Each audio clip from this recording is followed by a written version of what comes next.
বাপরে বাপ! এই বড়, বড় মুড়োগুলো দেখে তো আমি নিজেও অবাক হয়ে গেছিলাম।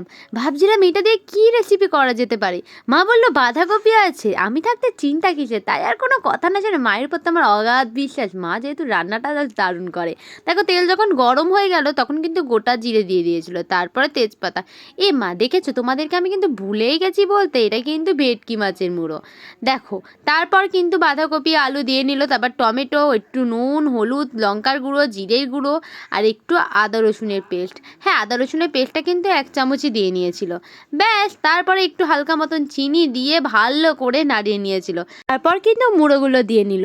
দিয়ে নিয়ে কিন্তু কিছুক্ষণের জন্য একদম চাপা দিয়ে নেবে। তাই একটা থালা দিয়ে চাপা দিয়ে নিল।